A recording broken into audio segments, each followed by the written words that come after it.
Welcome to రామ్జే web. నేను మీ రామ్మోహన్. ఈరోజు మనం ఈ వీడియోలో అకాడమిక్ మానిటరింగ్ యాప్ నందు థరల్ అసెస్మెంట్ సంబంధించి బేస్ లైన్ డేటాను సబ్మిట్ చేసే పూర్తి విధానాన్ని తెలుసుకోబోతున్నాం.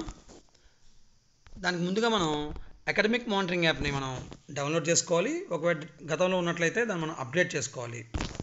సో అకాడమిక్ మానిటరింగ్ యాప్ అనేది అందరూ డౌన్లోడ్ చేసుకున్న తర్వాత లాగిన్ అవ్వాలి. లాగిన్ సంబంధించి మనం అటెండెన్స్ యాప్లో ఏదైతే ఇస్తున్నామో టీచర్ యొక్క యూజర్ ఐడి మరియు పాస్వర్డ్ని మనం అటెండెన్స్ యాప్లో ఏదైతే ఇస్తున్నామో అదే ఇక్కడ మనం టైప్ చేసినట్లయితే లాగిన్ అవుతుంది. లాగిన్ అయిన తర్వాత మనకి డాష్ బోర్డు ఇలా కనిపిస్తుంది. డాష్ బోర్డు ఇది మా పాఠశాలకు సంబంధించినటువంటి నా యొక్క డాష్ బోర్డు ఇది. సో ఈ డాష్ బోర్డు మనం స్క్రాల్ చేసినట్లయితే కింద థరల్ అసెస్మెంట్ అని మనకి ఒక ఐకాన్ కనిపిస్తుంది. ఈ థరల్ ఐకాన్ మనం క్లిక్ చేస్తే సో ఇలా ఇంటర్ఫేస్ కనిపిస్తుంది. Name, UDISE, school name, login ID అంటే నా వ్యక్తిగత సంబంధించింది కాబట్టి నా డాష్ బోర్డ్లో థరల్ అసెస్మెంట్ సంబంధించి నా వివరాలు కనిపిస్తాయి. సో ఇక్కడ learning progress. So learning progress మనం సెలెక్ట్ చేయాలి. అలాగే క్లాస్ సెలెక్ట్ చేసుకోవాలి, సెక్షన్ సెలెక్ట్ చేసుకోవాలి, స్టూడెంట్ నేమ్ సెలెక్ట్ చేసుకోవాలి. అదేంటో ఒకసారి చూద్దాం. సో లెర్నింగ్ ప్రోగ్రెస్ అంటే మనకి 3 ఉంటాయి. ఈ లెర్నింగ్ ప్రోగ్రెస్ సంబంధించి ప్రజెంట్ మనం థరల్ బేస్ లైన్లో ఉన్నాం కనుక థరల్ బేస్ లైన్ మనం సెలెక్ట్ చేసుకుంటాం. కొన్ని రోజుల తర్వాత మిడ్ లైన్ ఎగ్జామ్ కూడా జరుగుతుంది. ఈ రన్నింగ్లో ఎండ్ లైన్ ఎగ్జామ్ కూడా జరుగుతుంది.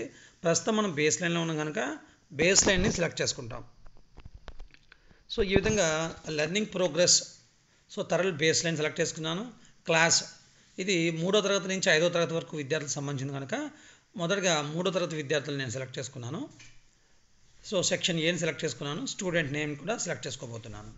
సో అయితే ఇక్కడ అప్డేట్ ఇంకా ఈ యాప్ అనేది కొంచెం అప్డేట్ అవ్వాలని చెప్పి అధికారులు తెలియజేస్తున్నారు. ప్రస్తుతానికి ఈ స్టూడెంట్ నేమ్స్ డిస్ప్లే కావట్లేదు కానీ స్టూడెంట్ ఐడి నెంబర్లు డిస్ప్లే అవుతున్నాయి.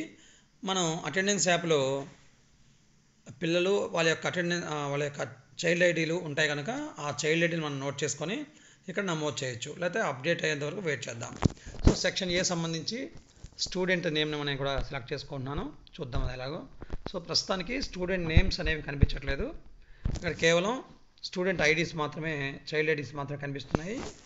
దీని ద్వారా కూడా మనం నమోదు చేయొచ్చు. సపోజ్ ఐడీస్ తెలిసాయి అనుకోండి, మనం అటెండెన్స్ యాప్లో విద్యార్థుల యొక్క ఐడీస్ మనం నోట్ చేసుకున్నట్లయితే ఆ ఐడి మనం కొట్టగానే ఇక్కడ మనకు కనిపిస్తాయి. సో క్లాస్లో ఉన్నటువంటి అంటే 3వ తరగతిలో ఉన్నటువంటి అందరి విద్యార్థుల యొక్క ఐడీస్ మనకు కనిపిస్తాయి. సో నేమ్స్ కనిపిస్తూ కాస్త ఈజీగా ఉండేది, బట్ అది అప్డేట్ అవుతుందా అన్నారు. చూద్దాం. సో ప్రస్తుతానికి చైల్డ్ ఐడీస్ ద్వారా కూడా మనం డేటాను సబ్మిట్ చేయొచ్చు. సో ఒక విద్యార్థిని నేను సెలెక్ట్ చేసుకుంటే సో ఇలా కనిపిస్తుంది. ఇక్కడ చూడండి. సో లెర్నింగ్ ప్రోగ్రెస్ థరల్ baseline 3rd class section A అందులో ఉన్నటువంటి ఒక విద్యార్థిని నేను సెలెక్ట్ చేసుకున్నాను. సో నెంబర్ ఆఫ్ థరల్ ట్రైన్ టీచర్స్ కండక్ట్ క్లాసెస్ ఉంది. ఇక్కడ మనకి ఈ ఆప్షన్ అనేది డిజేబుల్ అయింది, అనేబుల్ కాలేదు కనుక అది అలాగే ఉంచేసేయండి. తర్వాత స్టేటస్ అంటే విద్యార్థి ఎగ్జామ్ రాసాడా లేదా. సో స్టేటస్ మనం చెప్పాలంటే 2 ఆప్షన్స్ ఉంటాయి కదా, అటెండెడ్, నాట్ అటెండెడ్. సాధారణంగా అందరు విద్యార్థులకు మనం ఎగ్జామ్ కండక్ట్ చేస్తాం కనుక అటెండెడ్ అనే మనం తీసుకోవాలి.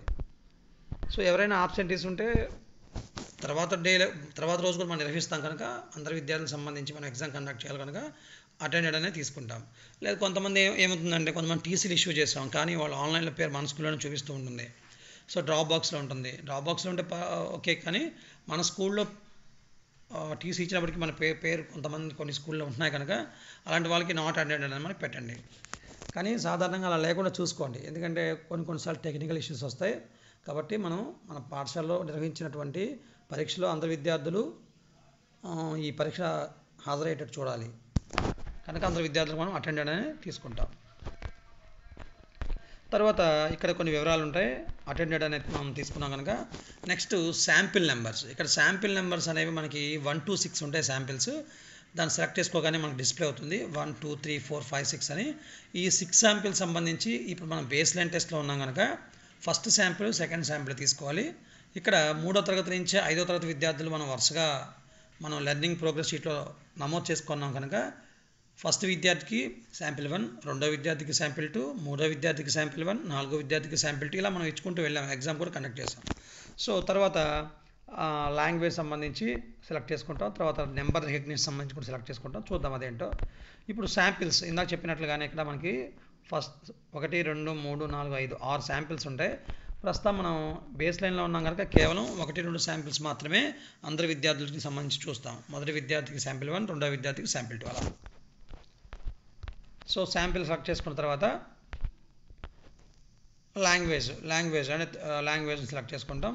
లాంగ్వేజ్లో ముఖ్యంగా మనకి స్థాయిలు ఎలా ఉంటాయి, బిగినరు, లెటరు, వర్డు, పేరా, స్టోరీ. ఆ విద్యార్థి అయితే ఏ స్థాయిలో ఉన్నాడో ఆ స్థాయిని మనం తీసుకుంటాం. ఉదాహరణకి నేను వర్డ్ అంటే పదాల స్థాయిలో ఉన్నాను కనుక నేను పదాలు క్లిక్ చేసుకున్నాను.